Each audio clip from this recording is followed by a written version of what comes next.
PlayStation.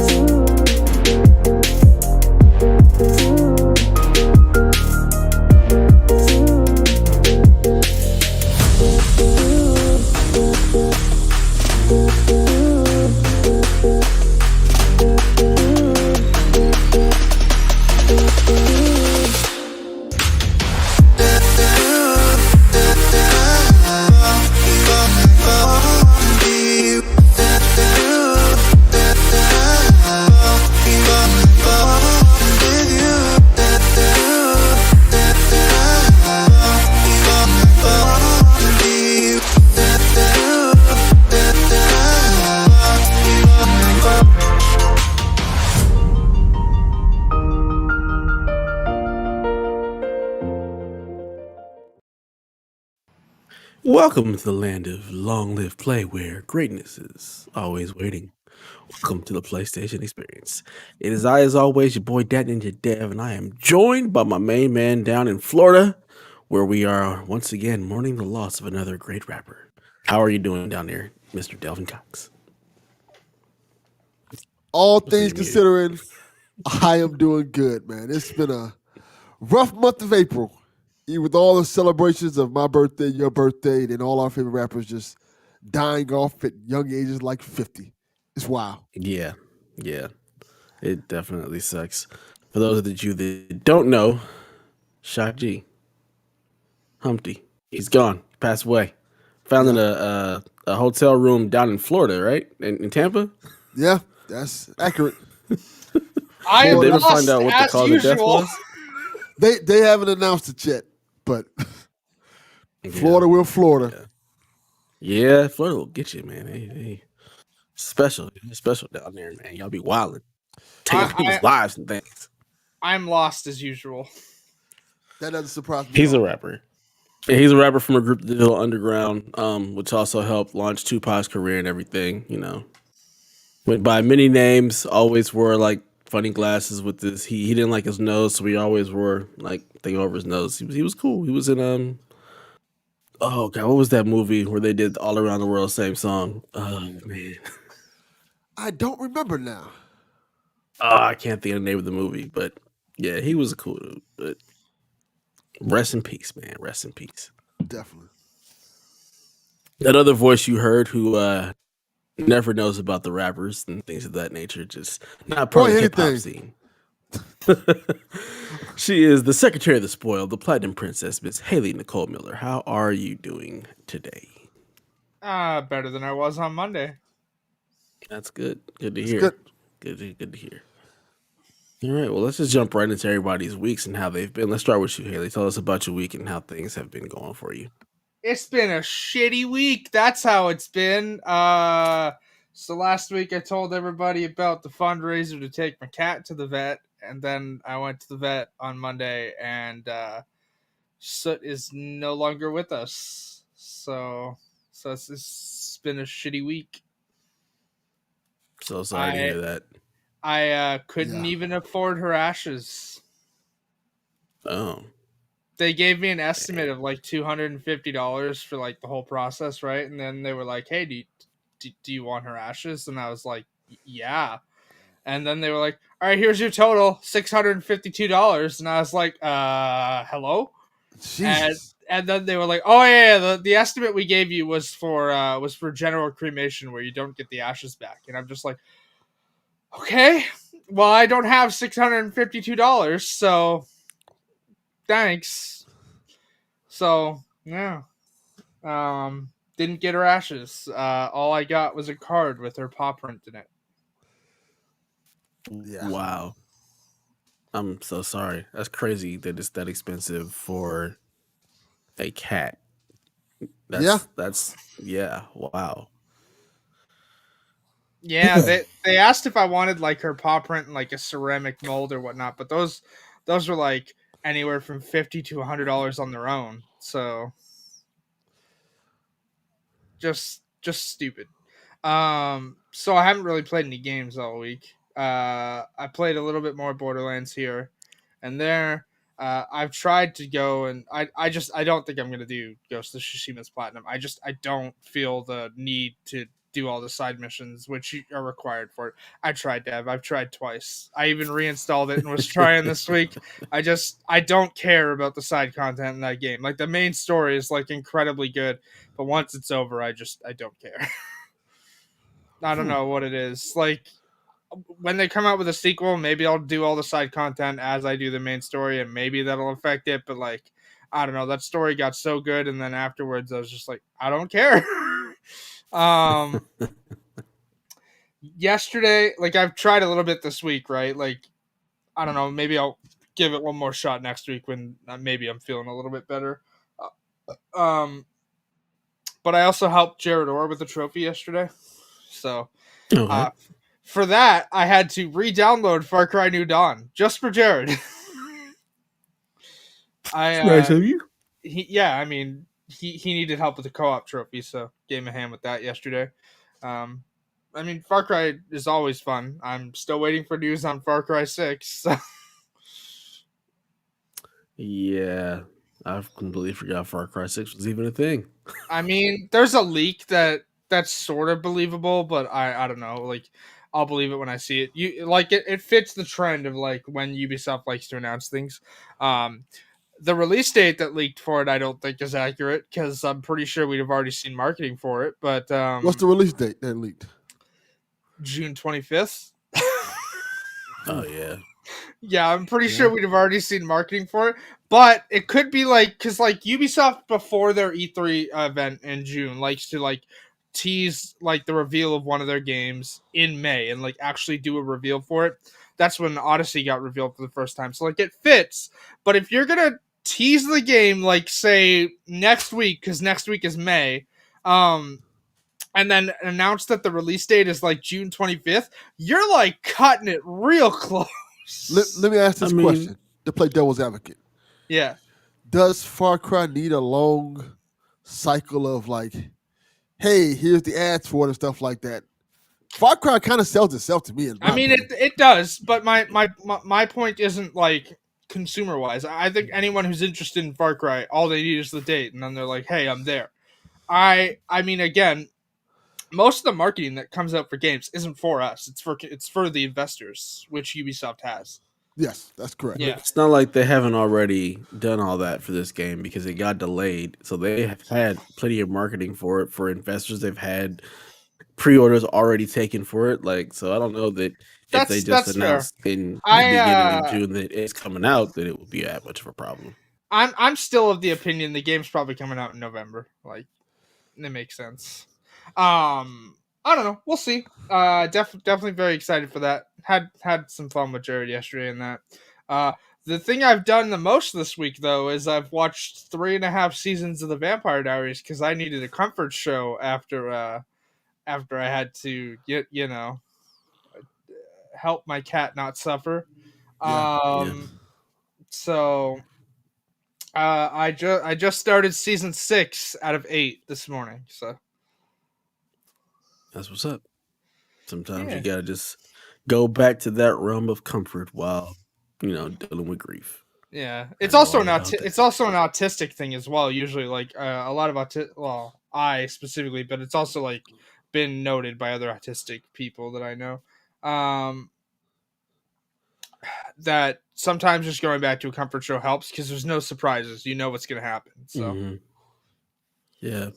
My wife definitely enjoys. That was like one of the things that she really just appreciates about stuff, not having to deal with the surprise. So she'll definitely watch older shows and just be comforted by that. And it's easy. So for sure. What about you, Devin? What's been up with you this week? Nothing much. It's been I guess busy week, but not very active per se. Like in terms of gaming. Well, I guess this is a gaming topic itself. I watched Mortal Kombat. All right. Yeah. Fun fact, cannot watch that here. Well, that's rough. No surprises. No surprises there. Oh, no, I'm not talking about the HBO Max thing. Like, obviously, like, it would release in theaters. Hi, we're in lockdown. I can't go to a theater and watch it. Not that I had the money to anyways, but, like our theaters aren't open. Like we literally can't go watch it, even if we wanted to. Well, fun fact: don't go watch it. It's not very good. You are the first person I've heard say that. Actually, like I've everybody seen else I've talked completely to. mixed. Yeah, it's okay. It's like if you like, I'll put it this way: if you like Scorpion and Sub-Zero, you'll like it. The fatalities are cool. It's very much Mortal Kombat in terms of fatalities and stuff like that, but there are some glaring issues. I'm like, huh. I think the main issue was that Johnny Cage isn't in the film, and I knew that from the outgo. So That's one of the main issues. There's one issue that I'm like, that is incredibly weird. Well, I can just say it. This is not a spoiler or nothing like that. There is no tournament. yeah, Like legit. There is no tournament. All the events happen in this movie before a tournament even happens. So if you're thinking you're gonna go see, sounds about right. So if you're thinking you're gonna see like a Mortal Kombat tournament and like stuff like that, no, not at all. But is it leading up to the tournament for like a possible sequel or anything like that? Yes and no. Okay, well, it's an interesting, weird movie. How'd you enjoy episode 6 of Falcon and the Winter Soldier there, my friend? Loved it. It was great. Seeing that tearjerker. Yeah, seeing that tear-jerking. Me being a huge Falcon fan, for a lot of people don't know, like I got into Falcon comic books when he first took on the mantle of Captain America many years ago, and I liked the social commentary the comic series had on America, with it having its own very like Rush Limbaugh type character that was commenting on Falcon and asking was he really good for America. Then Falcon, these are things that happen in the comics. Falcon talking about the issues in the country today and how it's kind of difficult being a black man, being holding the mantle of Captain America, and knowing that there are certain people who don't want you to hold that mantle, and you still having to fight for them. The comics is fascinating. I love that arc, because isn't it the same arc that has like a full page spread of him like holding Spider-Man like up by his leg through the air, and he's asking about holding the shield. Is like, Cap used to let me hold the shield. No, he did not. Yes, that is accurate. But there was a cool issue. One of the issues that was really cool in that series was that all the Black Avengers, well, not all the Black Avengers, all the Black Marvel superheroes ended up coming to Falcon like, hey, the world kind of shuns us. You are the leader of the Avengers, now the biggest superhero force in the world. You need to look out for us. And it was kind of interesting because you never really got that in Marvel Comics to that degree until that issue. And I thought it was fantastic. And to see the series kind of play on that a little bit with Falcon's speech at the end, just amazing. I loved it. Yeah, absolutely, man. And then really good. I'm sure this isn't a shocker, and I won't consider this a spoiler. However, if you do, skip ahead 10 seconds. They announced Captain America 4 is in development. It's not a spoiler for the show. Like, it's literally a news article. Yeah. Some people stay away from all of those things until they have seen the show. Too bad for them. If you've been watching the show, you know where it's going. Like, I don't need to be careful with my words. You knew what the show was about. Like, Can't even give people a week, Haley. I mean, to be fair, Delvin flat out spoiled it. Like, he literally spoiled it by talking about the comic. Like, the comic's different, completely different. Yeah. I mean, yes, it is. But you alluded to what happened in the episode by talking about the comic. Not really. Anyways, Captain America 4 was announced as being in development with the same showrunners as Falcon and the Winter Soldier. So. But bringing it back Captain to America and the Winter Soldier. Yes, that's what it's going to be called. Yes, that doesn't make any sense. They already had that film. Sorta. But yeah, bringing it back to gaming news, I've been playing Ghost of Tsushima. Yeah, but I love it. Unlike Haley, surprisingly, and this is going to shock people, I've done all the side quests so far. No, that doesn't shock me because you're not choppy. Yeah, I've done all the side quests. Like right now, I've liberated both areas. Well, I didn't liberate the second area, but I'm pretty much liberating. I just got to do the story quest in that area, second area. Oh, I can't say what I want to say because it's a spoiler, and you haven't finished the game. Yeah. But yeah, technically that's I'm sure the way you're supposed to do it because a lot of them are like tied into the main story. I didn't care once the story got really good. So Yeah, I am pretty. I want to say I'm pretty deep into the game in terms of like all the side missions and stuff are done. All of the dues I could do up to that point are done. Like when you look at my side quest, there's nothing to do. There's nothing to like look for, anything like that. I just got to play the story missions till that third section opens up now, and I'm having a blast with it. That's what's up. The side quests are so good. So good. So good. The side quests are so good. Like there's one I can tell you a little bit about that. Did I talk about this one last week with the 5 Ronins? No, you didn't talk about that. We talking about the one with the older lady. Yes, there's a side quest in this game that you have to play where you have to hunt down these 5 Ronins. I mean, yeah, those are. So for people who don't know what Delvin's talking about, there are 5 duels out in the open world that you need to complete, and when you go start one of the mythic tales, before you can actually start the mythic tale, you have to have defeated all 5 duels beforehand. Yes. Because I did that mission this week, and I didn't have to go hunt them down because I'd already dueled them. Yeah, and the stories behind those each one of them is really cool and interesting. When you meet up with each one of them, they have their different personality. And one in particular is cool because the guy is like, I actually like you. I don't want to fight you, but I have a job to do. I'm like, that is kind of a cool way to look at it. And it's just such a cool, unique game that makes you feel like a badass. I love it. It's just great. Yeah, man. I almost want to play through it again, but I want a part 2 really bad.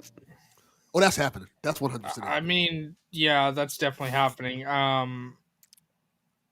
They also got named ambassadors of the actual island, so. Yep. So, good stuff. Glad you're enjoying it. I know Donnie has been playing lots of Ghosts as well, so I'm glad that you guys are finally coming around and seeing the greatness that is Ghosts. I am still curious how Delvin thinks his game looks better on performance mode than. They look about the same. They do not. They absolutely at least on my TV. Not. When you're rich like me and you have the nice TV, you can tell. Can't tell. I can't even. No, just no. Shenanigans. Yes. Shenanigans. Yes. As far as my week has gone, I'm trying to think. What did I do? I feel like I forget yesterday. Only game I've been playing this week has been Outright. I've been really busy with other stuff, so I think I only actually played video games on Thursday. That was the only day that I think I played anything, and that was just more Outriders. Still really enjoying that game, and when I did play, I was playing with 2 of my homeboys, and we were just finishing up a lot of story quests for him, for like my homeboy, because he's way behind, so we just jumped in and we're kind of like power leveling him through the stuff. But really enjoying the story in that one. It's just like a sci-fi show. Like, quite honestly, it's like a AA type thing. It's wacky. It's kind of out there, but really enjoying it. Enjoying the gunplay. Enjoying the abilities and how everything ties in together. And really enjoying my class, the trickster. Being able to get up close and personal, bust fools in the face, and it's like this risk versus reward where you will get low on energy, but as soon as you kill somebody, back to health. So really enjoying that. But that's pretty much been the only thing that I've been playing.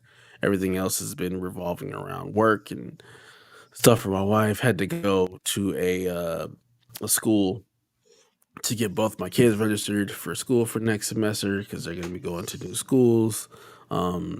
I'm thinking about putting my son into a TK program over the summer because he is definitely in need of some kind of socialization as well as just getting him ready for kindergarten and being back in that kind of environment. Like he's already able to like read he knows his numbers. Like we were able to teach him all of that stuff. He can add, so he's kind of ahead of like where my daughter was even going into kindergarten for that. But just the socialization aspect has been he's been missing that. So trying to get him back into that for the summer. Also, just trying to transition my daughter to a new school. So we've been really busy dealing with a lot of that stuff. And then my wife's work, her like side job, her little side business she's trying to start, been busy dealing with a lot of stuff for that. So it's been just a busy, busy week as far as life is concerned, but haven't really been able to play much games. Was hoping to play some last night, but ended up getting pulled into other stuff. And when I have had free time, I've really just been binge watching Agents of Shield. I am on season 7. I've watched season 5 and 6 in the last like 2 weeks. 6 is a short. For anyone who's not aware, like 6 and 7 are both short. Yeah, they're like 13 they're or 12 episodes 13 each. episodes. Yeah, and that was mainly due to COVID. Actually, I forget what it was. I know that like I don't remember what the gist was, but they got shorter seasons. And every season before that had like 22 or 23 episodes. So. Mm-hmm. Yeah, season 5 felt like it went on forever, and I just kept being like, "Oh my god, is that over with yet?" I missed this 45-minute episodes, 22 episodes in a season. I was like, "This is fantastic." Season 5 was great. I really, really enjoyed season 6, and now I'm really enjoying season 7. And excited to wrap this up. I really missed that. So being able to watch that and also watching Winter Soldier was real nice. Have you been watching Invincible? I have just this week's episode to watch. I haven't finished that one yet, but I've caught up otherwise. Like I said, I started it, but then everything happened, and I haven't gone back to it yet. It's in my queue because, like, for anyone who's not aware, like, I own the Vampire Diaries, but because I share a YouTube account with my mother, essentially, because, like, smart TV in her room, it's just, like, I own a bunch of stuff on Google, so, like, if she uses the TV in her room, she can watch all the stuff I own on YouTube that way. But instead of like just having it all show up there, the Vampire Diaries is also on Amazon Prime, so I've just been watching it there. So I mean, I also like it that way a lot too, because it'll tell you what music is playing in the scene. If you're like, if you don't know what the song is, like, it'll tell you if you pause the scene with the music in it. So it's cool. Yeah, that's one thing I like about Prime. It'll tell you like the actors that are in the scene and everything too, which is pretty cool. I like that.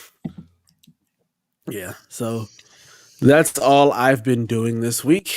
So it's been fun, and it's about to start a whole new week tomorrow. Whoop-de-doo. Oh, also, you'll notice to go back to work. You'll notice if you've looked at the doc, we got more questions. Yeah, I saw that there was a couple more. And neither of these questions I really have a whole lot to say about either. So, No, they're from. But speaking of questions, from my friends. Let's just get into them. Also, Coach Hulk, he's watching. He says that we are all very short. Well, that's because you're a giant, Mo. You're a giant. I still don't know how he doesn't like Captain America. That doesn't make any sense. He's literally Cap. No. I've been trying to tell him that forever. Like, he embodies exactly what Captain America is, and he just hates Captain America. It's really strange.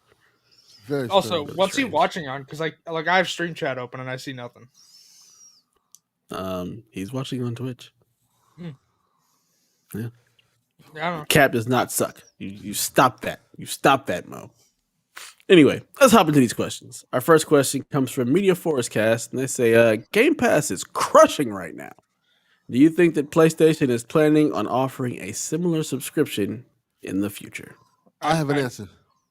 And this answer is the answer I give every month when we get this question.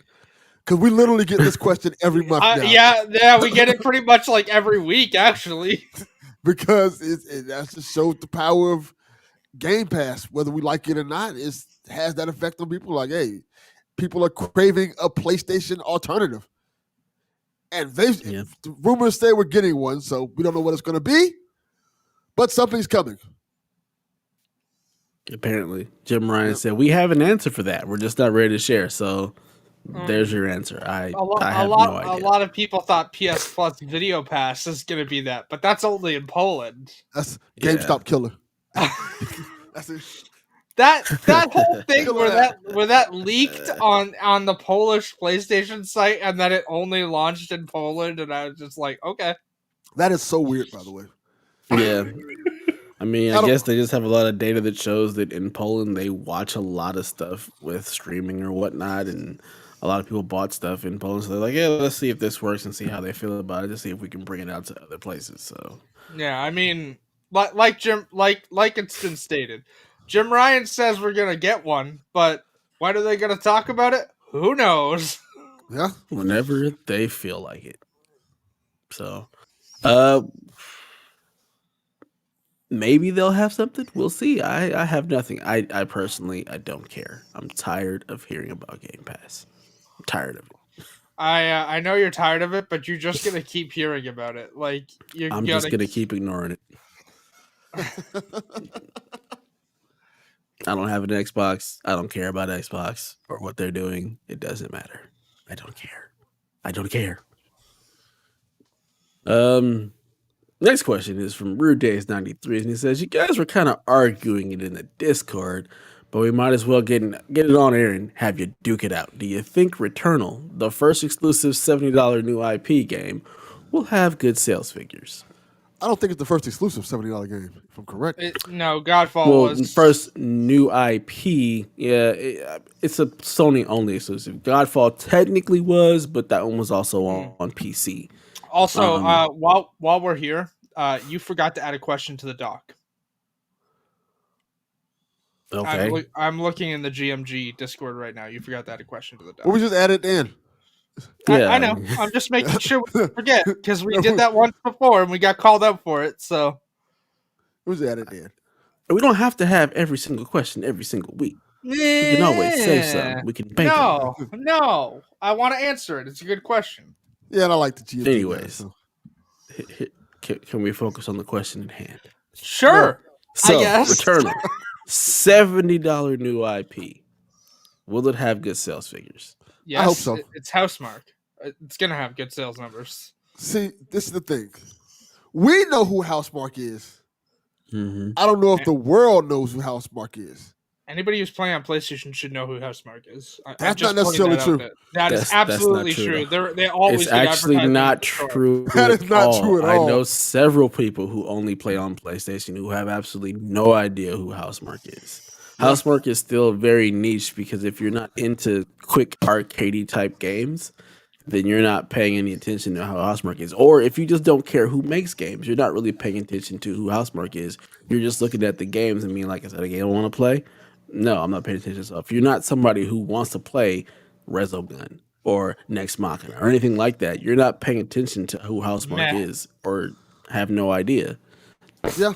And us, yes, because we pay attention to a lot of gaming media, but there are the majority of gamers who don't pay attention to any of this stuff and who probably have no idea who Housemarque is. And they see this weird Returnal-looking game, and if you're not into sci-fi or anything like that, you may not pay this any attention. So here's my thoughts.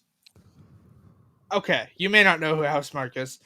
You're either into this type of game or you're not. The actual real question, though, is it's apparently hard, which, is on brand for Housemarque.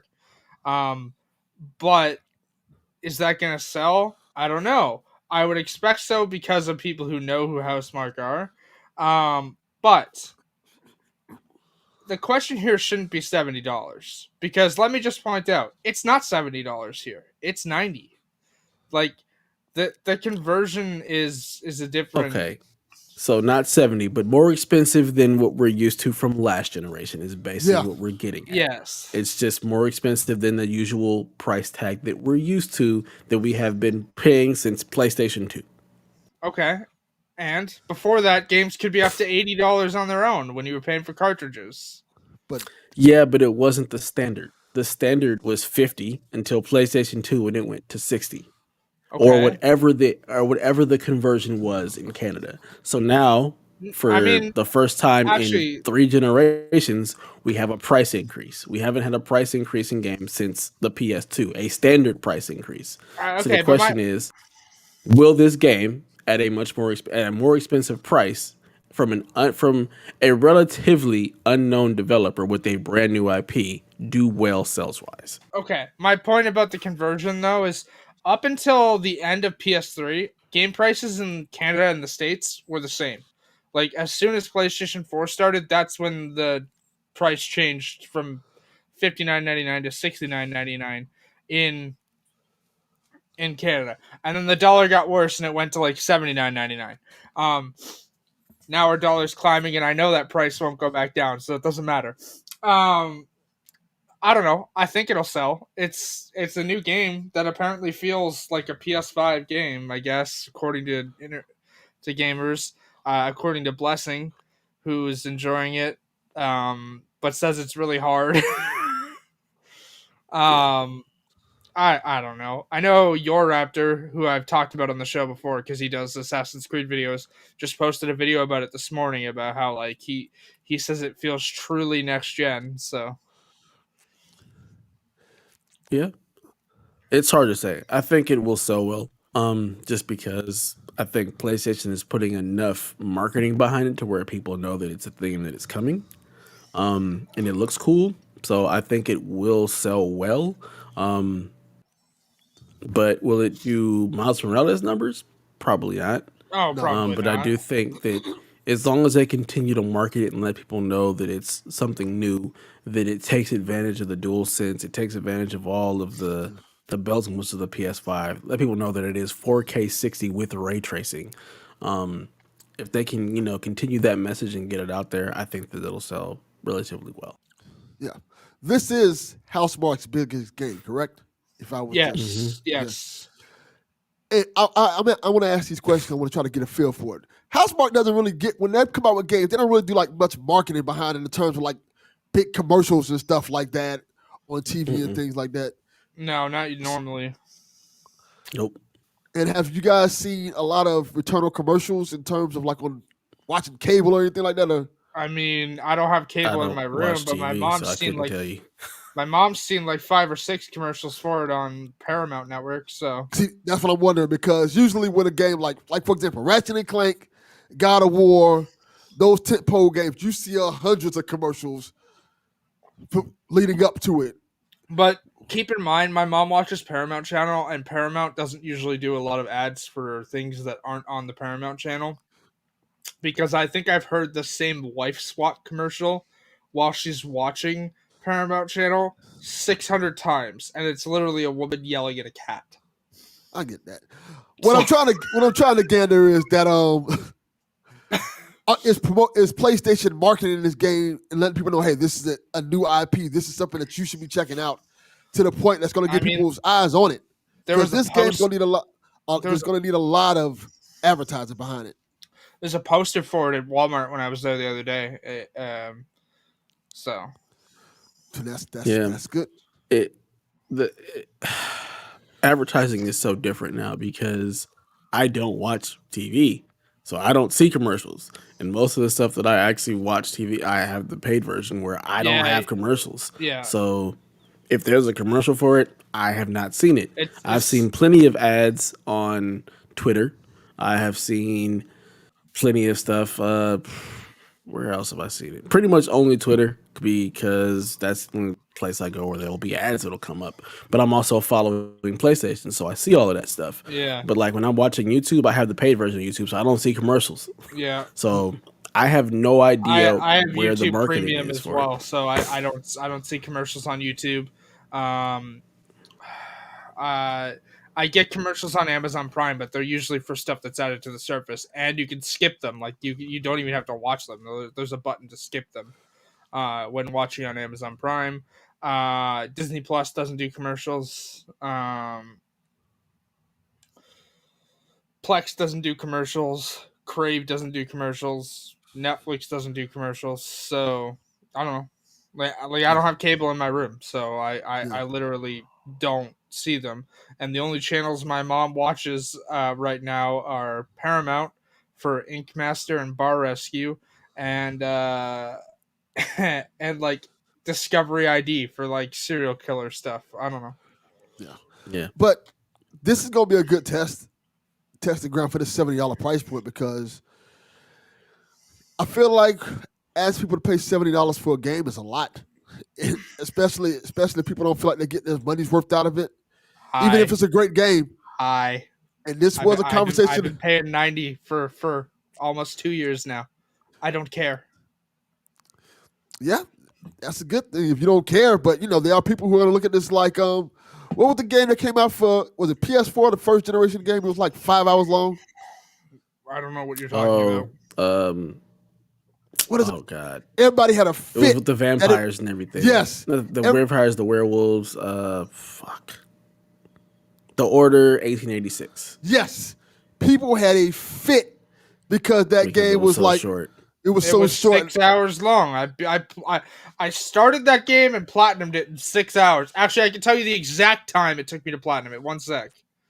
I have PSN profiles. It was definitely a short game, so people were upset because of it. But if you look at the game and the production value and how well it ran and all that good stuff, that was why that game was a full price game, because there was a lot that went into it, and the game looked and ran amazing.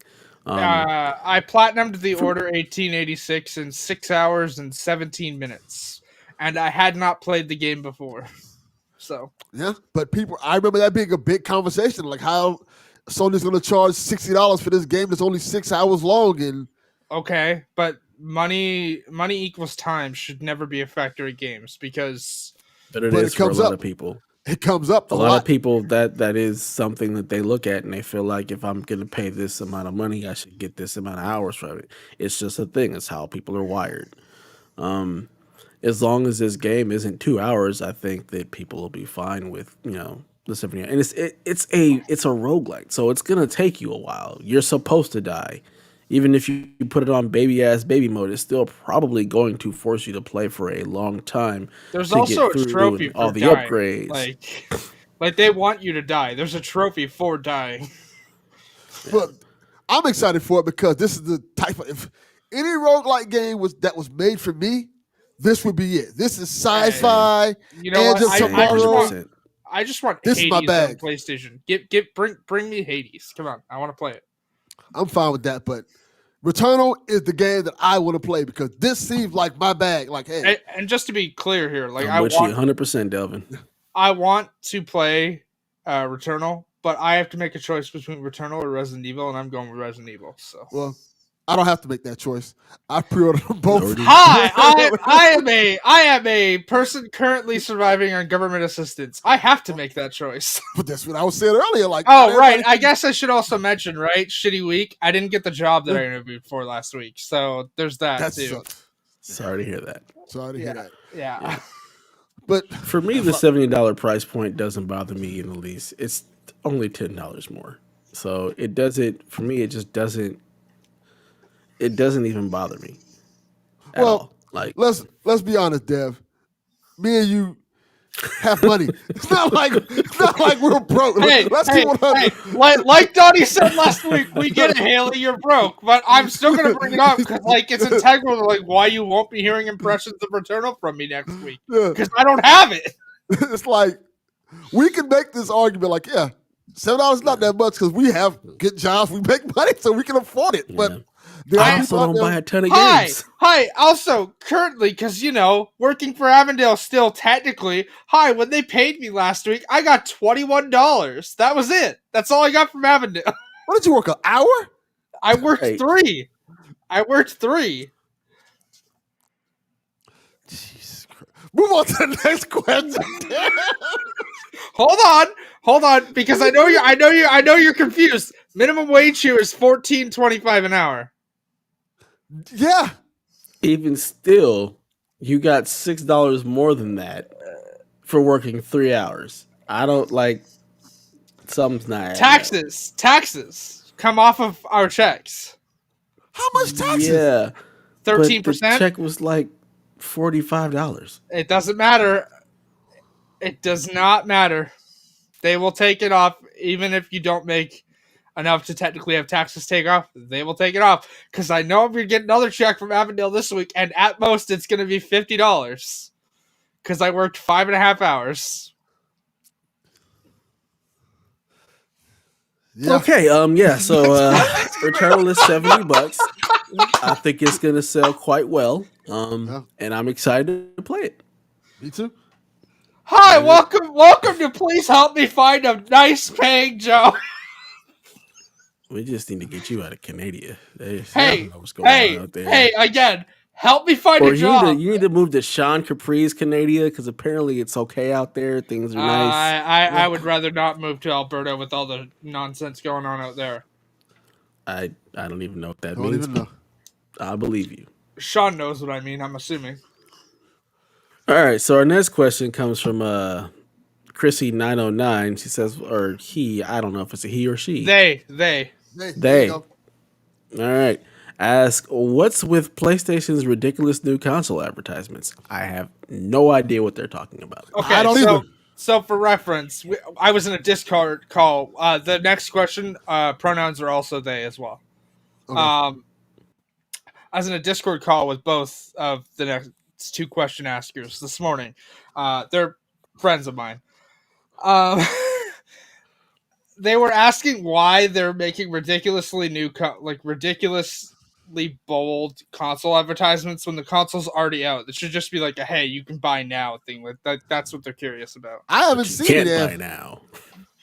Yeah, I haven't seen any of these ads. Me either. I know they made another one the other day that had it had the same stuff that they made originally in like the original showcase, like the fibers coming out of the ground or the controller.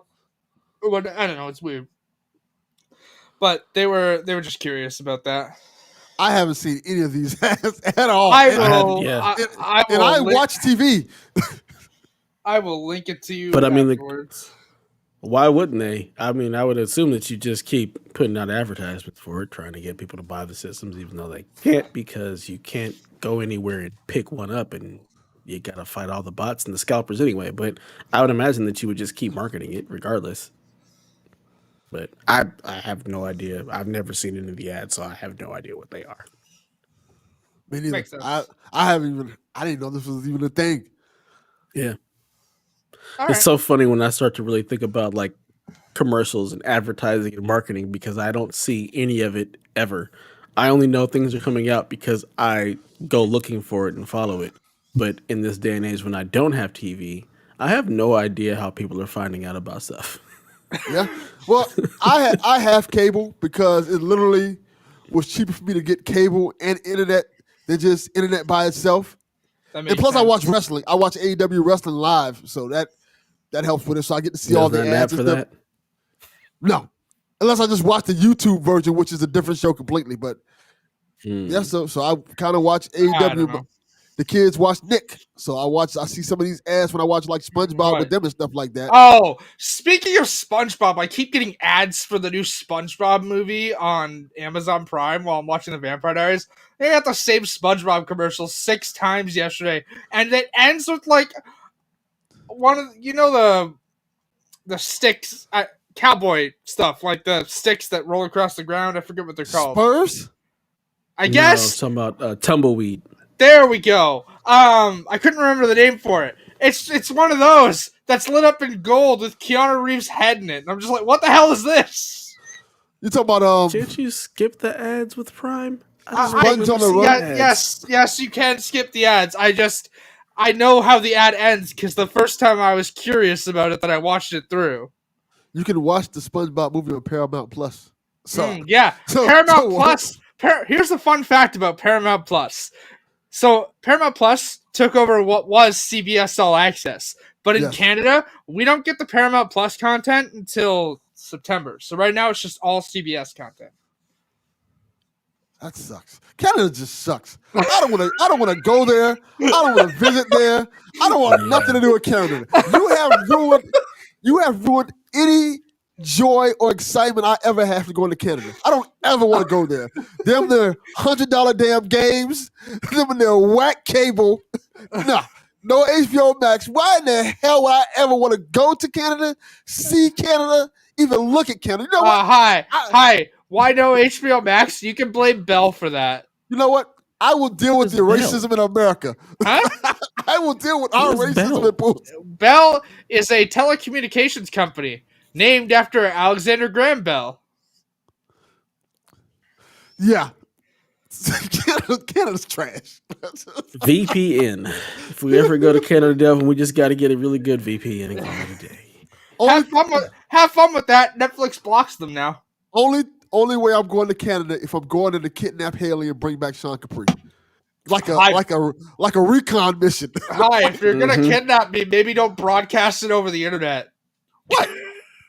Nobody watches this show. We'll be fine. Hey, we got one viewer right now.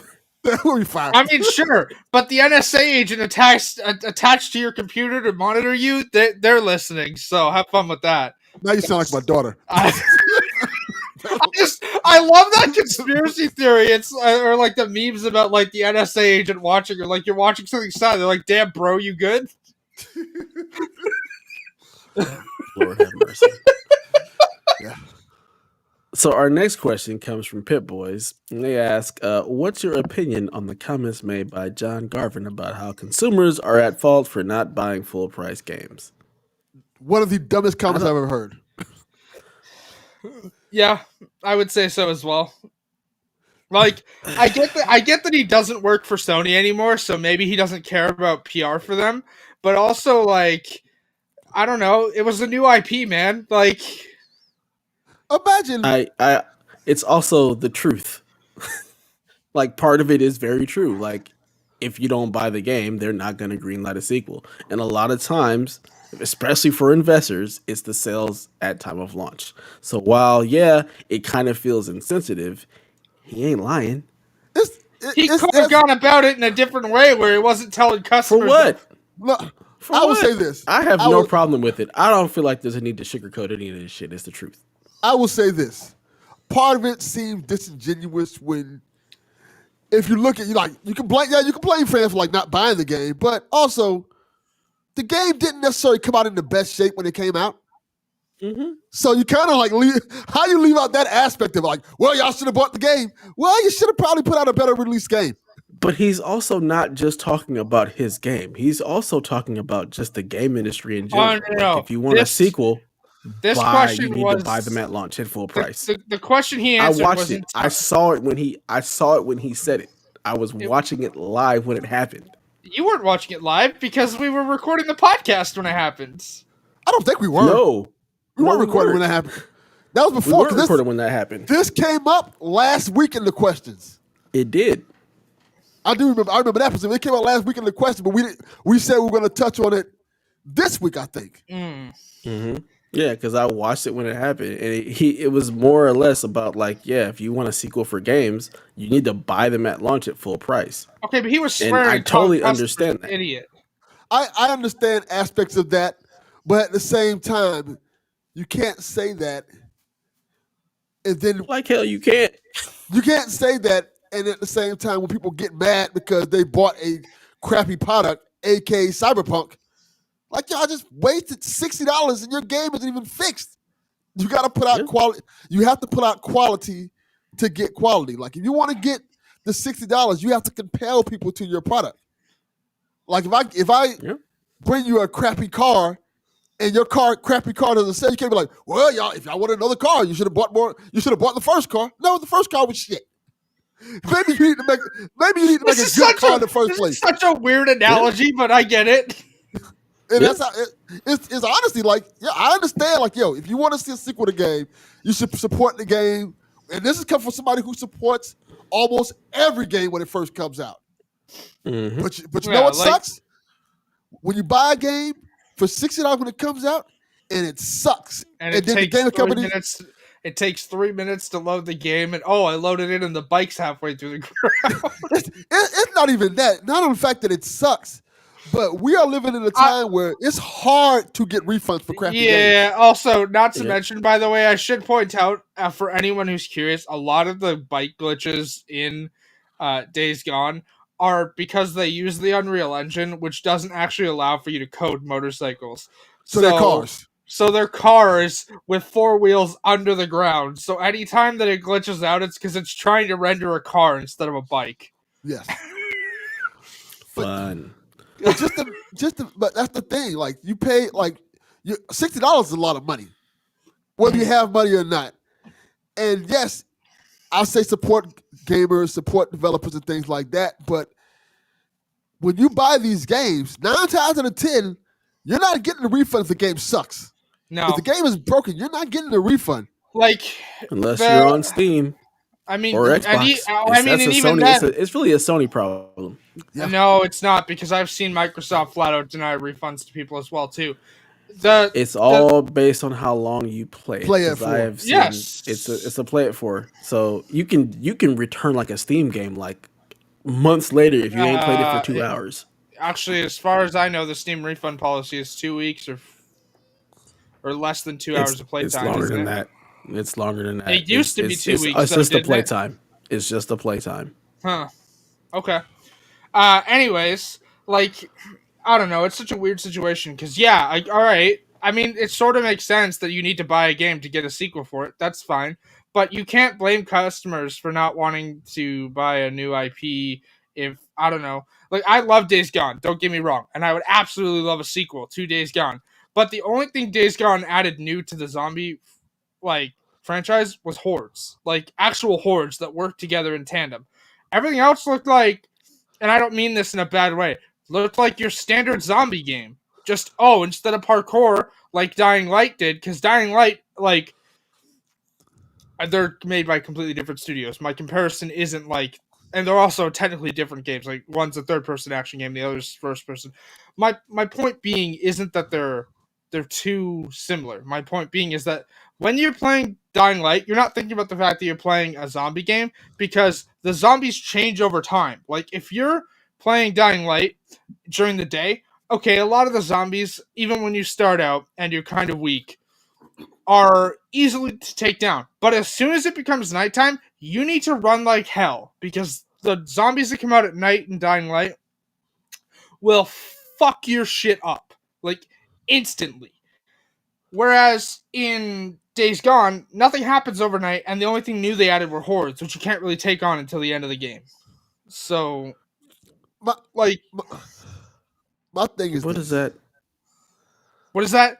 Like, Like to people who are oversaturated with the zombie genre and who need something brought new to the table to pick up a zombie game, there's a difference there, right? I think But that has nothing to do with his argument. The argument is literally saying if you want sequels for games, you need to buy them at launch. And the funny thing is that we take it so personally. Oh my God. You're yelling at us for not buying games at full price at launch. Like, stop taking that shit personal and realize that's just the way the industry moves. If you want a sequel, buy the game at launch. yeah, that's true. all he's That's saying. true. And we just everybody took it so personally. I'm just like, why are you taking it so personally?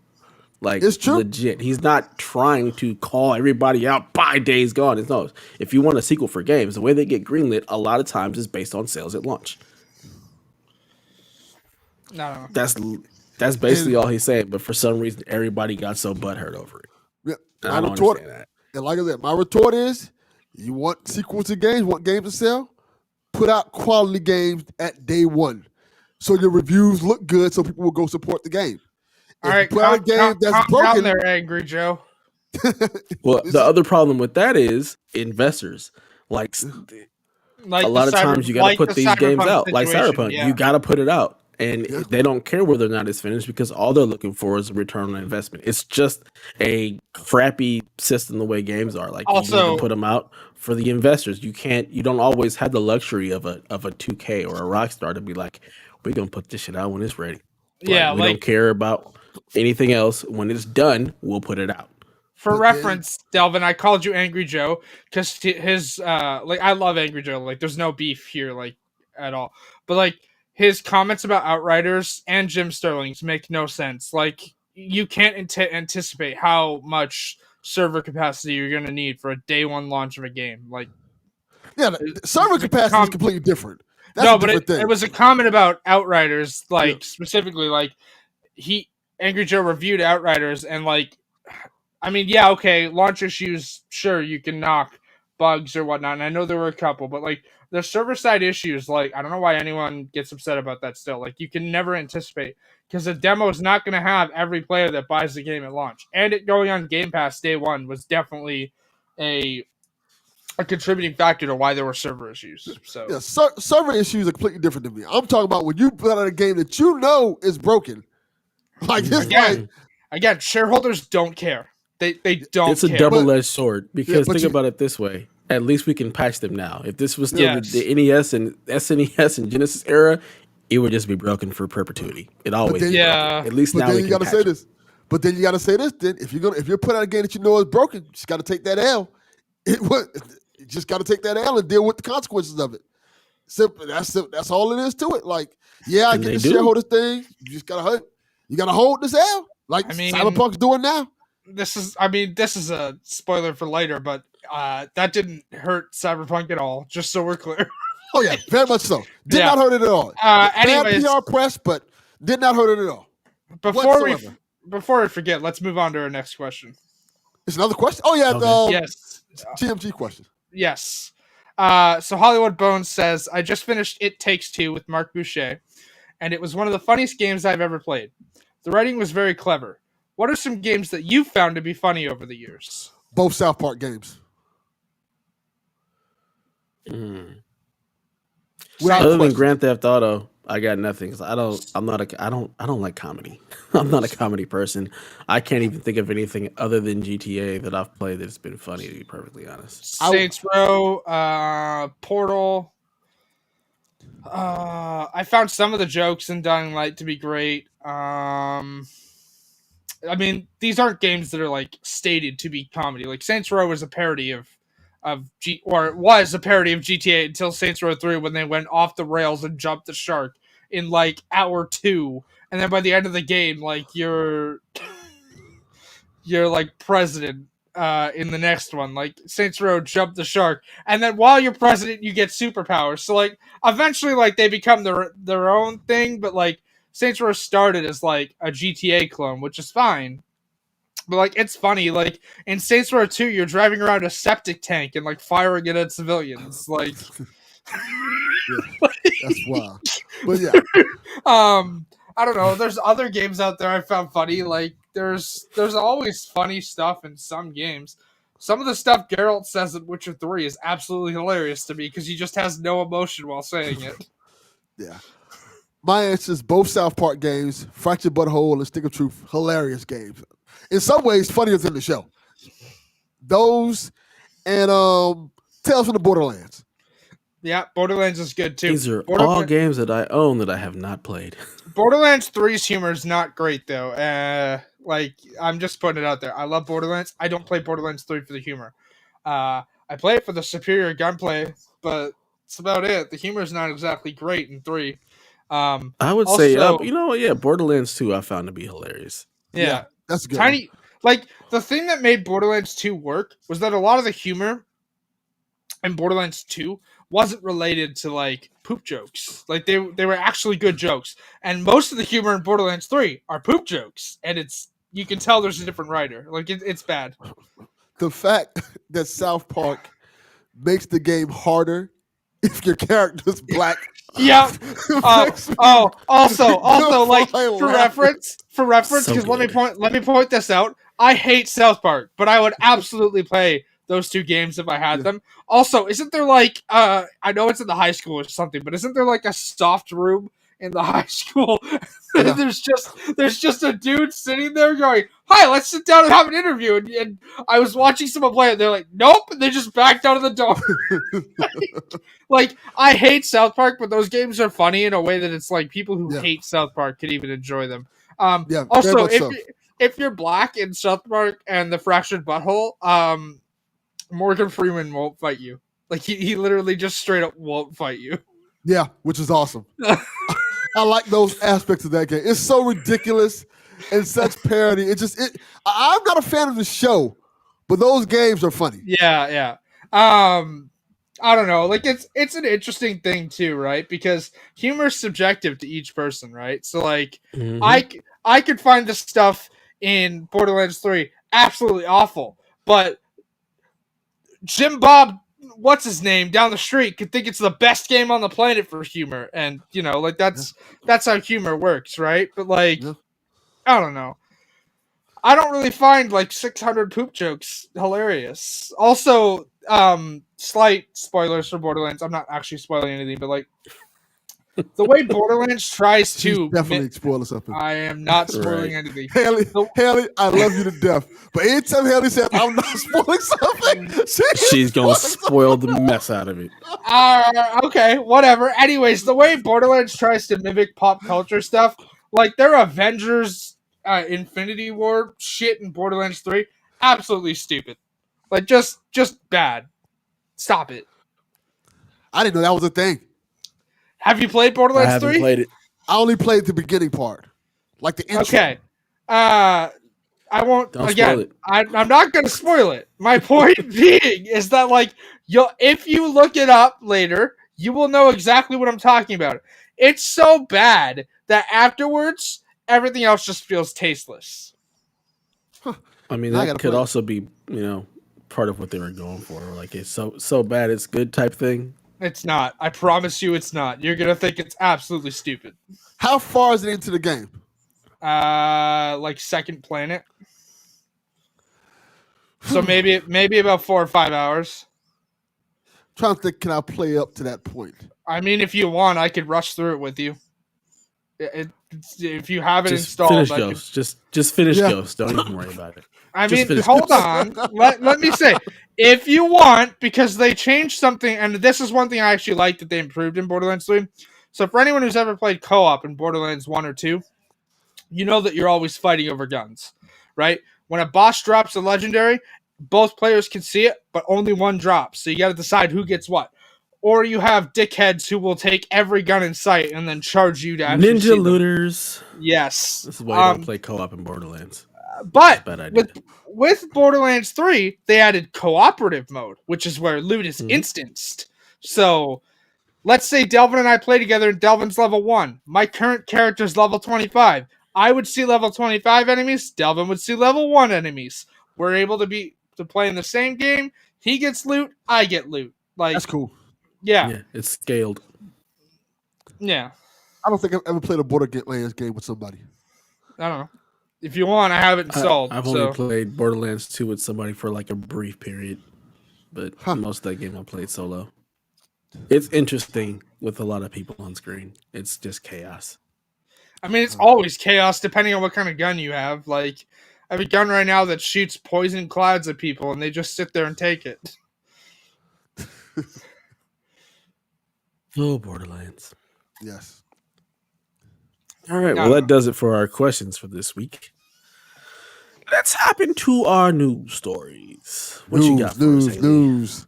I got 2. One, because I don't really consider one of them a big news story. PlayStation Now supports 1080p streaming. So took them long enough. Yeah, and also it's not really useful if you're streaming any PS3 games, because PS3 games mostly stream in 720p. Like, most of their HD stuff for PS3 games was 720. So it's not really helpful, and I don't know why you're going to stream a PS4 game when you could just download it. So I had to get back to Arkham Origins. I was playing on PS Now. Oh, Arkham Origins is so good. Better than Arkham Knight, by the way. Blasphemous. Better than Arkham Knight. Way better. Blasphemous. We are not going to go into a 40-minute discussion on this, but absolutely wrong. Arkham Knight. Whew. That Batmobile is trash. Okay, that Batmobile overstayed its welcome, but no, Arkham Origins absolutely not better than Arkham Knight. By far better. No, it's absolutely not. not. It's not better than the other two, but it's better than Arkham Knight. No. Arkham Knight, the ending, rough.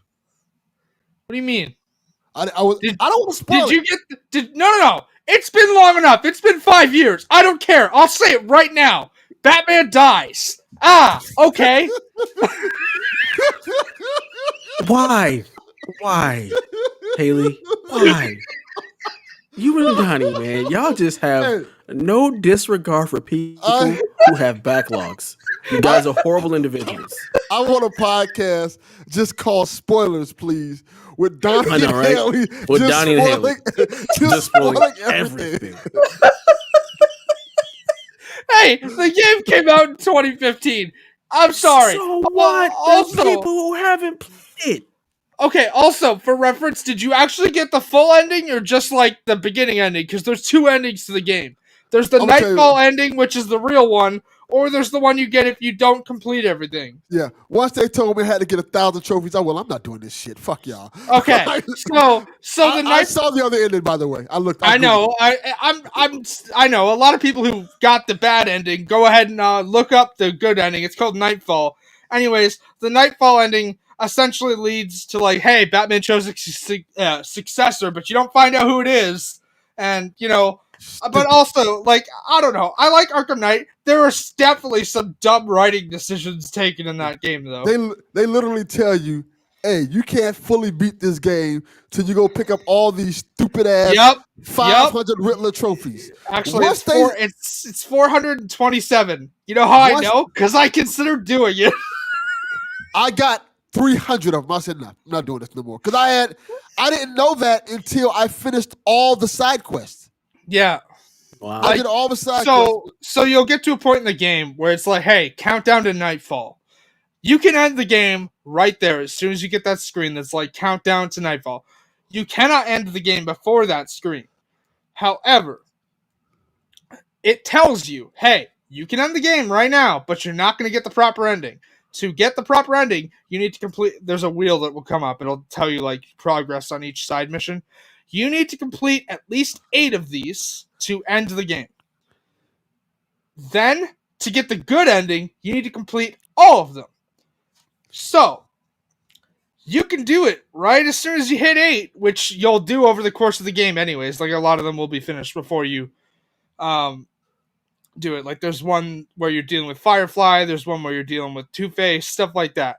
You'll encounter those over the course of the game. But then, if you decide to end it there, you just get an explosion, and that's it. Hey! And note, this is after you beat the final boss. Yes. Like, this is not like you beat the final boss and you can't end the game until you beat the final boss. No, you beat the final boss already. Yep. So you don't get an ending when you beat the final boss. Yeah, correct. Anyways, it'll drop you on top of Gotham Police Station, at which point it gives you this wheel, countdown to nightfall. You can do it. And then the nightfall ending tells you, like, hey, also, for reference, I didn't feel bad about spoiling this because they claim that Gotham Knights is in a separate universe, but the way that Gotham Knights starts based on that trailer is literally how Arkham Knight ends. So, there's that.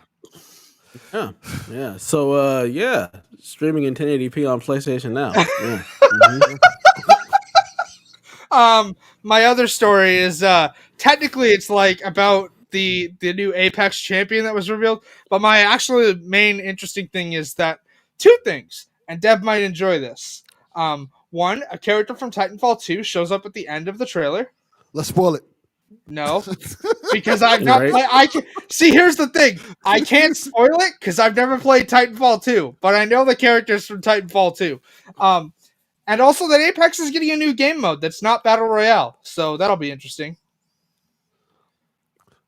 Yeah.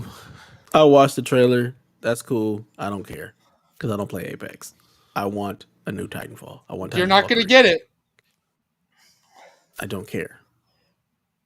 Titanfall 3 or nothing. Nothing. Basically. I mean, I don't know. It looks interesting. Looks like wall running and stuff's going to be added as well. I don't know. We'll see. Apparently, Season 9 is supposed to be very Titanfall focused, but that's about all the Titanfall content you're probably going to get. So I'll just keep playing Titanfall 2. Fantastic game. You're not playing the It's on sale multiplayer right of now. that. No, I didn't say own anything it. about multiplayer. I'm not I own playing it any already. multiplayer. I don't I care. just haven't played Multiplayer it. doesn't exist in that game as far as I'm concerned. It's not real.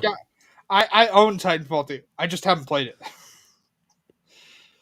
I own a lot of games that I haven't played. My backlog is large. Titanfall isn't a terribly long campaign either. It's just it's really Yeah. Think Was like was Arkham Knight one of the Something like games that. you're gonna play, or have you already played that? good. I played the very beginning of it. I got to the Batmobile and I was like, nope, turn this crap off. yeah. Okay. I don't blame Well, again, I don't feel bad about spoiling it because literally the trailer for Gotham Knights spoils the ending of Arkham Knight. So you. Yeah, kind of. There's people who probably haven't seen that trailer and have no idea. Well, You're that's still too spoiling bad. it. That's too bad for them. This is It's been why 5 you are the years. secretary of the spoil. You have no disregard for people wanting to play games and see how they turn out. It's been 5 years. I'm sorry. Actually, it's been almost 6. That game came out in June 2015. That's a while. Awful. Delvin, what is your story? What you got for us? My story is simple. All of you people are fickle. Fickle, I say. You complained about Cyberpunk 2077. Oh, I'm not buying this. I'm not going to support them. They put out this junky game. And apparently you didn't support them because CD Projekt has broken their own financial records following the launch of Cyberpunk 2077 in December. They have earned $562 million in revenue, double that of The Witcher 3. Yep. The net profit was $303 million, which yet again triples Witcher 3. So for all the people who are saying we're not going to support Cyberpunk, put out this broken game, nah, y'all still did. A lot of people did. It's their most profitable game. So this goes to show you that we are in a small vacuum. When we Yes. all complain about everything that we complain about, the vast majority of people who are playing video games are not listening to us and do not care and are not having the same feelings as us. Also, The since vast I've- majority of gamers are playing Call of Duty, they're playing Madden, they're playing 2K, and they're playing large games like Cyberpunk and don't care that they're broken.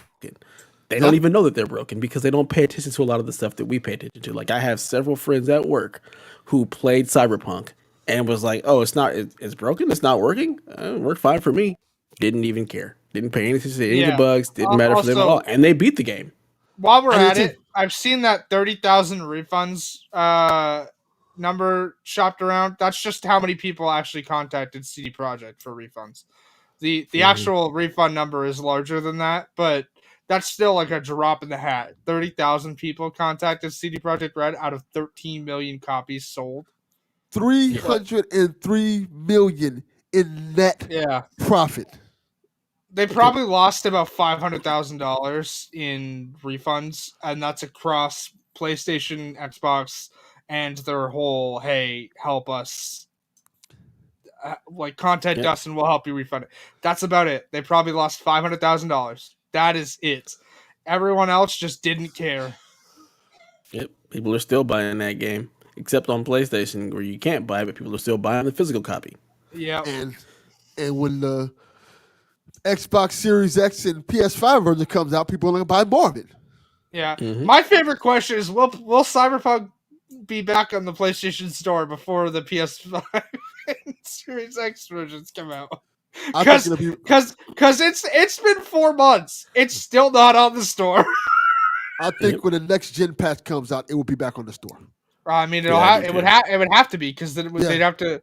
Because again, I never returned my copy, right? Like I beat it. I got all 4 endings.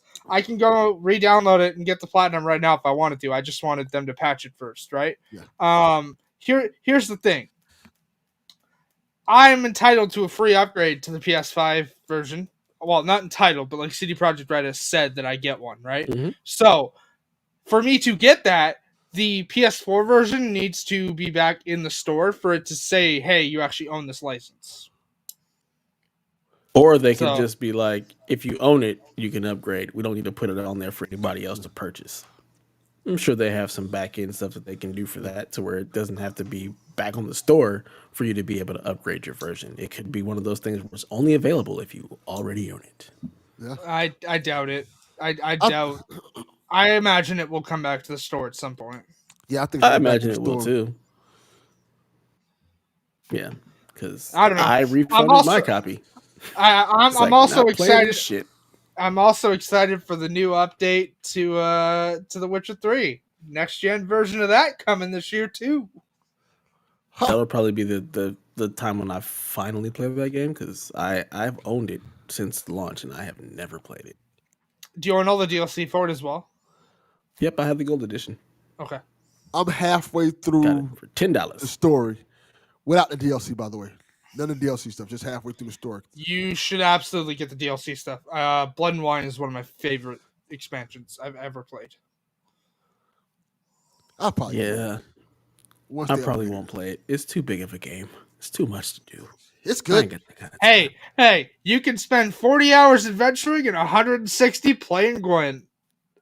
Absolutely not. I'm never gonna play Gwent. Not a fan of it. Actually, I hate to tell you, if you play The Witcher, there is a mission where you're required to play Gwent. I'm sure there's probably one where you have to, and I will play the one time and then never again. I hate mini games in games like that. Like, I don't want to play card games. I don't want to do any of that. I want to chop off heads and murder things. Oh, you can chop off heads to your I don't heart's wanna play content, Gwent. my friend. Oh, I know. I just don't know if I'll ever go back to it. I don't know. It's a lot of game. Looking forward here. I want to play new stuff. All right, what's your story? So, this happened like right after we recorded last week. Yes, But the PS3 and Vita store is back for all of you people who were so upset about it being gone. Your main, like your small story. I know the topic of the show, right? Oh, yeah, I got them backwards. So yeah, we got storage. We now can plug in an external hard drive and put PS5 games on it. Whoop-de-doo. It's the storage we receive, but not the storage we deserve. Sony, turn on the M2 drive, damn it. You gave us this. Now. You gave us this April update. We got some cool things in it. But can we turn on the internal storage, or at least get us a list of internal storage that'll work? Can we move there? Can we That'd get be there, nice. please? Like, I need it. we got some new updates. We got the social features for the PS4 and PS5. The share play thing works now. We can put our games on external storage. There's some can't enhanced play 'em control there. and stuff. But all that's well and good. But turn on the damn internal storage. All right, just do it. Yeah. Stop The playing. show and Avengers are like 82 gigs a piece. So that alone takes up a good portion of my hard drive. Yeah, man. They got to turn that shit. God forbid you play Call of Duty. Yeah. Then you'll never have a hard drive. Yeah. It's I'll be able to ridiculous. play like 3 games. Yeah. Have you guys moved anything like external to an external drive at all? I Any have. PS5 games? Here's what I have installed on my PS5 right now on the actual SSD: Assassin's Creed Valhalla, Watch Dogs Legion, Hitman 3, Fortnite, and one other game that I can't remember off the top of my head right now. But I only have 5 installed. Like, I have a question for you, that's- Haley. yes. Why did you count like that? Why did you start your count with your thumb first? I've seen other people do that, but it always confuses me. Like, why did I count with y'all thumb I don't first? know. Why do I have nail files in my hands? Because I'm fidgety. That's why. I don't know. Because usually people like 1, 2, 3, 4, 5. But then I see people like you just did do the thumb first as the 1. I don't fucking know.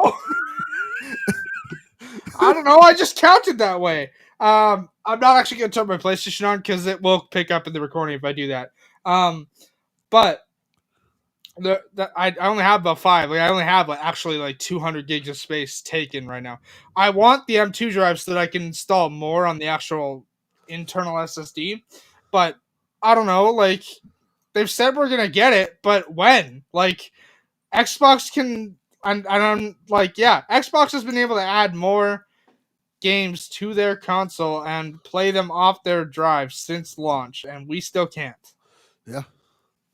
Yep. Dev, do you count like that? Totally different.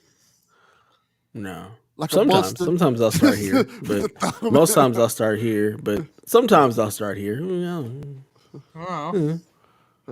But yeah, I have like, I think 15 games, 13, something 13 or 15 games installed on my PS5 internal. Because they are smaller. A lot of the games are a lot smaller than their PS4 counterparts.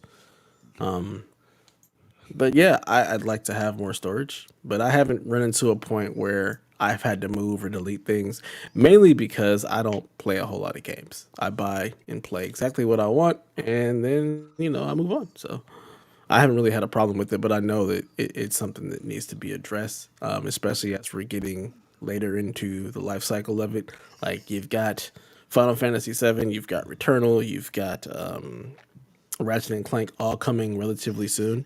And if you want those games plus any other games that you're already playing, I'm feeling like there's going to have to be some things that are going to have to be deleted to make room for it. So, I know. I was listening to PS I Love You this week, while Greg was out, because he was moving to a new apartment this week. So Blessing had Janet Garcia on, and Blessing was talking about how he had to move like FIFA 21 to an external hard drive.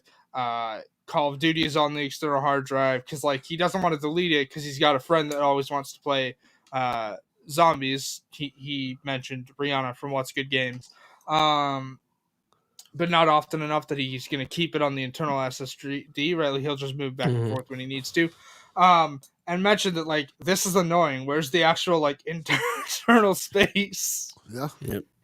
Yep. Hopefully we'll get another update soon. But I wouldn't hold my breath. No, I think the next update we get will turn the M2 drive on, but I imagine the next update will probably be June or July. Yeah, that's my guess too. Sometime in the summer, maybe right before Ratchet comes out.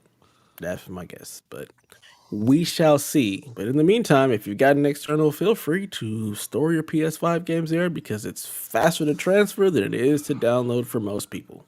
Yep. Okay, so the topic of the week, as I alluded to already, because reading comprehension apparently for me is terrible. The PS3 and Vita store are back. Thanks, Jim. You did something that, the people asked for. Finally.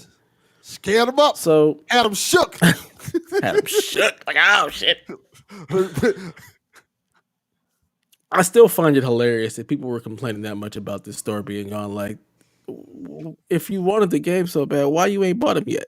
Like, what was you waiting on? So that to me is always so funny. Like, these stores they're old. They've been around for a long time. You could have bought the games a long time ago. And now everybody's complaining about not being able to. I think it's more about game preservation than it is about not being able to buy them. You know what you got to do for game preservation? Like with the NES and SNES, go buy the damn physical version. I am curious. Did he do this because gamers were complaining about it, or did he do this because developers who are making video games were like, hey, we're still making shit for this system. What are you doing? It's a good question. That is a good question.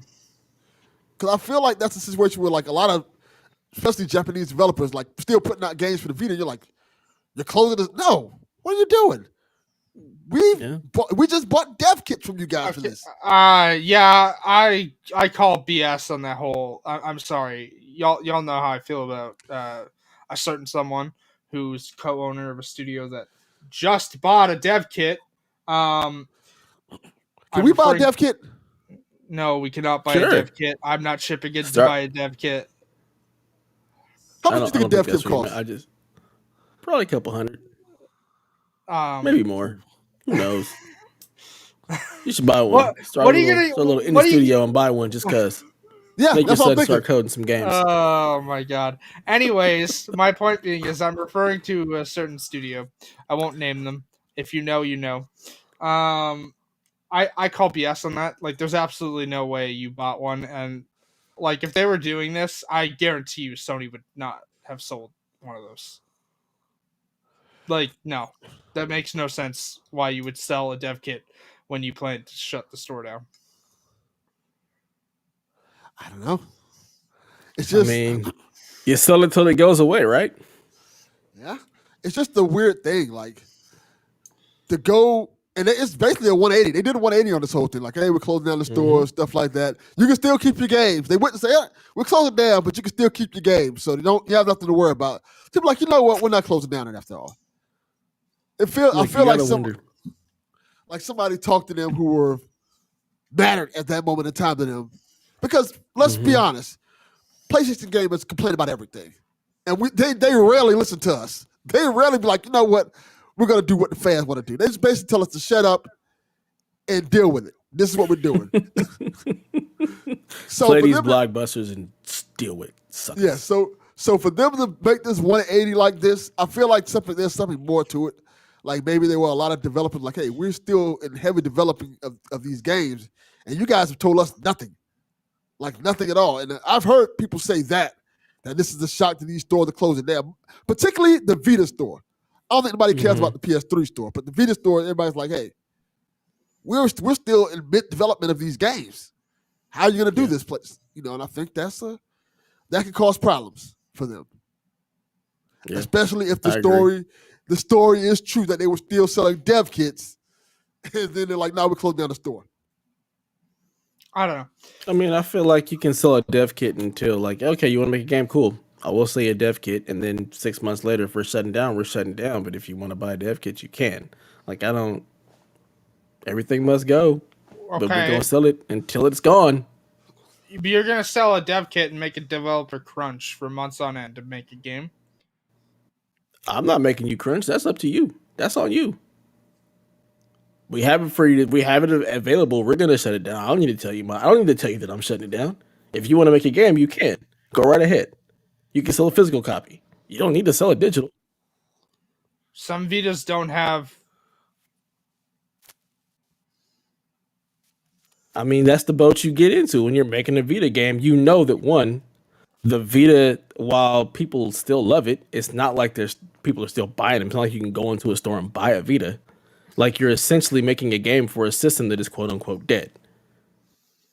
Like you know what you're getting into when you buy a Vita dev kit. It's not like it's something that is thriving right now.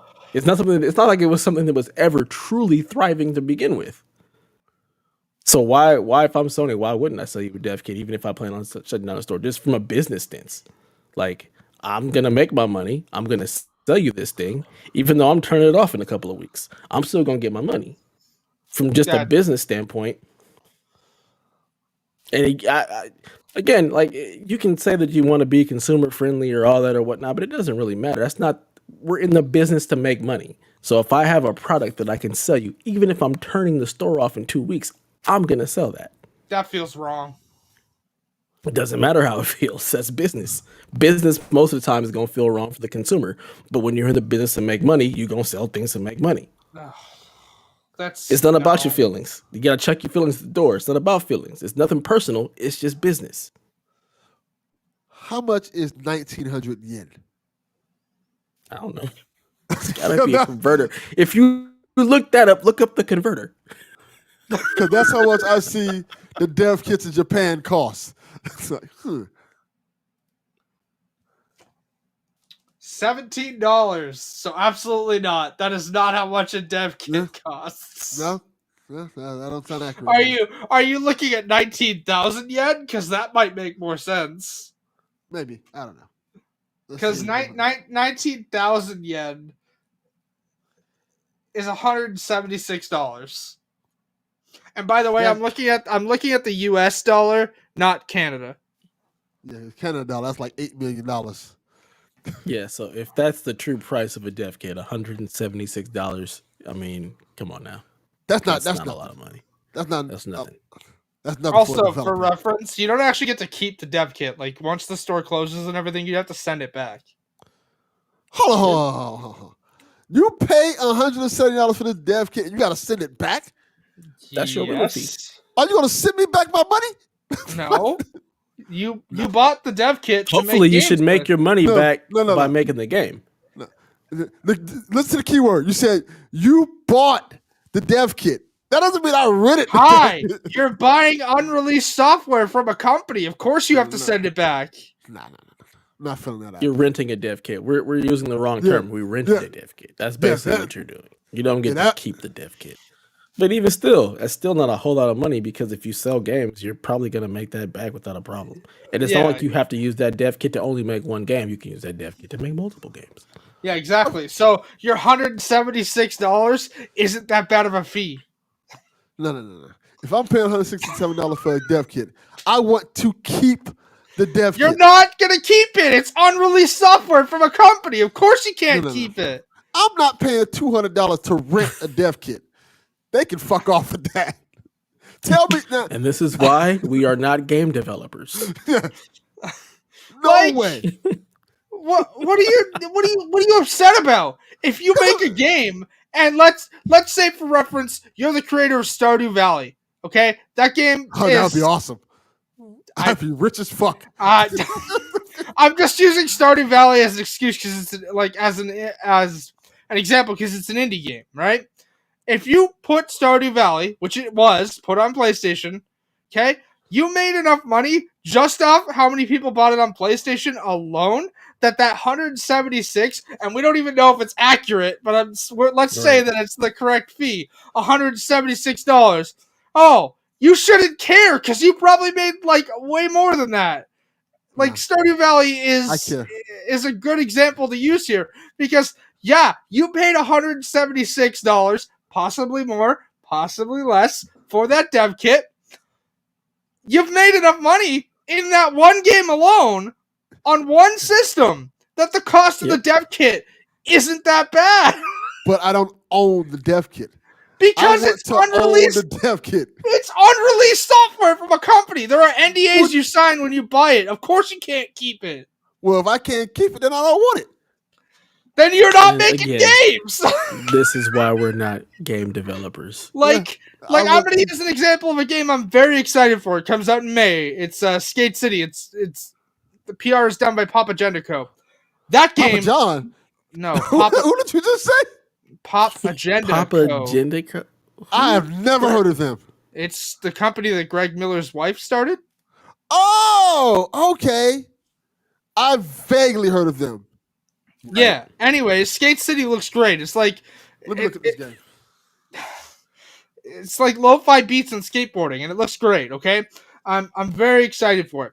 Now, I don't know who you're responding to. I can't see. All I see is LOL. Yeah, it was this.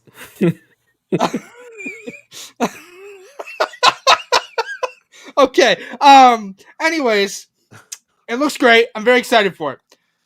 I don't think they're concerned about the cost of a dev kit because I don't think any company is concerned about the cost of the dev kit. I was concerned about the cost of Delvin Cox Productions would be worried about the cost of a dev kit. I was gonna buy a dev kit till they said you don't own a dev kit. I'm like, no, of course you don't own the dev kit. It's unreleased software. Like, what do you want about? Why are you upset? No, don't tell me I'm buying a dev kit. I'm sure on some black market somewhere you can find a dev kit that you can buy and keep, Delvin. Yeah, but you know what's going to happen to that? You know what's going to happen to that dev kit if you buy it off the black market? It's not going to turn on. Because I guarantee you. I don't think Delvin's not making no games, so it don't really matter.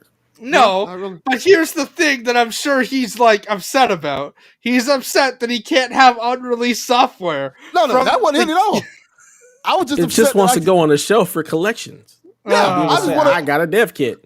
Exactly. That's literally what it is. No. And if it can play regular Vita games, I'm cool with it.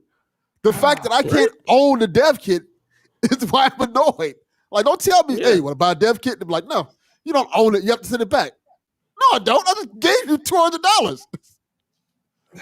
Yeah. Yep. Delvin Cox, everybody. Delvin Cox. So get your Vita games. I know there's get 5 people listening right games now. Who would not want to own a dev kit?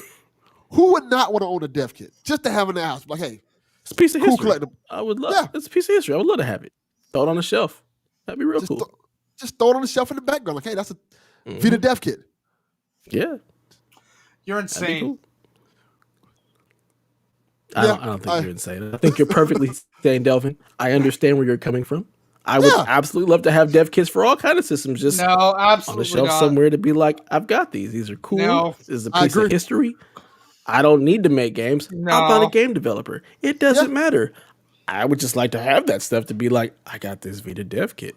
I got this SNES dev kit. It'd be dope to have on a shelf. If I had like a Sega Genesis dev kit, I would be trying my ass to make off Sega Genesis games. just for the hell of it. Just like, hey, y'all want to buy these Genesis games? People, Super and the Devil thing Maker? is, people probably would. People I probably would mean, definitely there buy are them. Sega Genesis games now that still sell for like $80 or $90. I would do I've got that. I've got a PS1 game that I can sell for $100 right now. There you go. Yeah, yep. Strider 2 is for like $100. Didn't they make like a Strider X or something on PS4? I don't remember. They They made did. another Strider game, yeah. But I this think particular Strider 2 game is like super hard to find, so it's just worth like $100. I don't It know. also The only comes reason with the original Strider. the That's only cool. reason I ask is because I think I own that new Strider game. I think it was a PS Plus game at one point. It was a PS It's Plus pretty game. good, too. I owned it. I beat it. It was I enjoyed it. I loved it. It was a throwback. Good stuff. I don't know. I'm yeah. I'm more Get concerned. your PS3 games, people. I'm Buy more your PS Vita concerned with games how before long they take is it this away again. how long? Yeah, how long is this actually going to stay online for now? Till people Yeah. forget about it. Probably. Like they can't be making that much money on it. I mean, I feel like it's definitely going to be turned off again within a year or something like that, unless they find a way to bring everything into like just one marketplace. I saw Paris Lily's tweet on this, and I think it's actually like a pretty good hypothesis.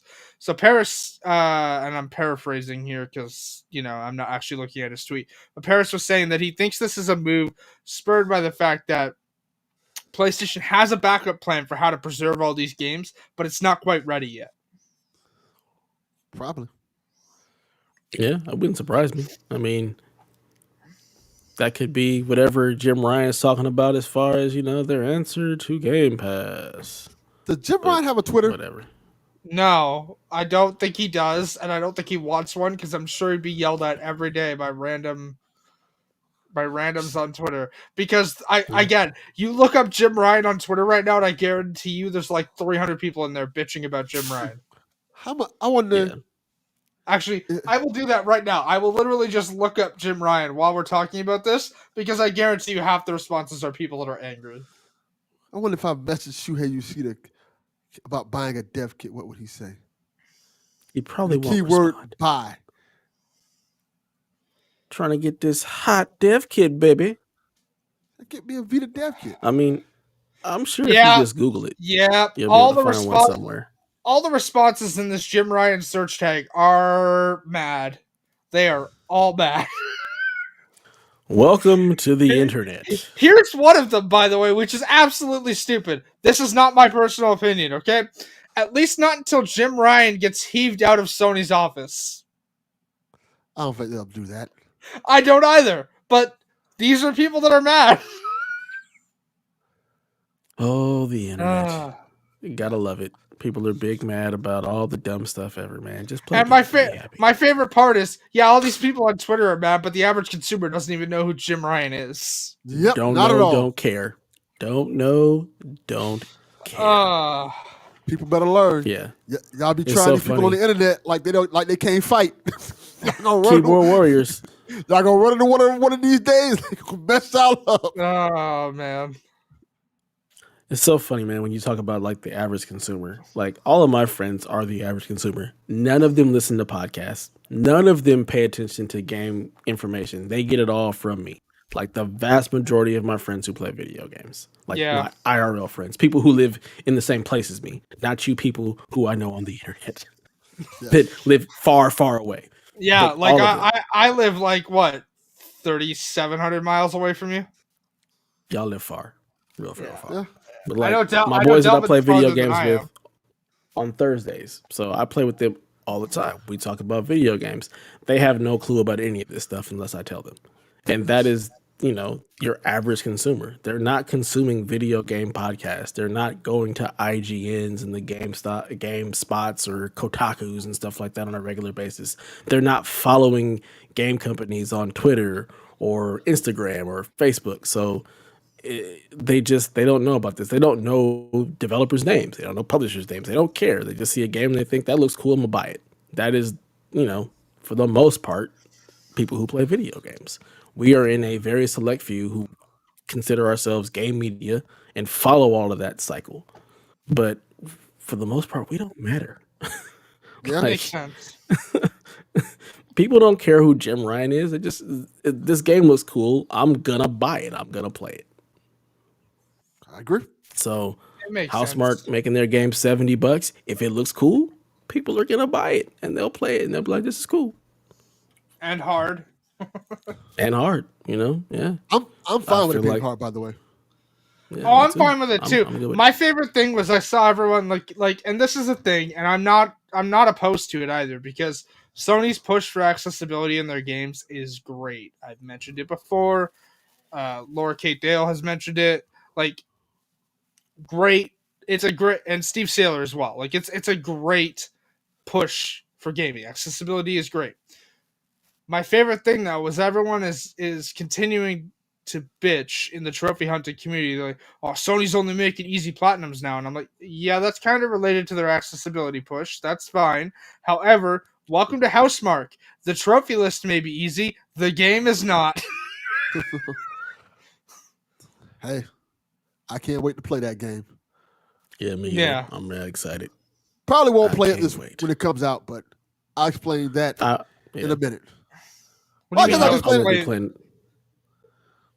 I'll explain it when we're closing out.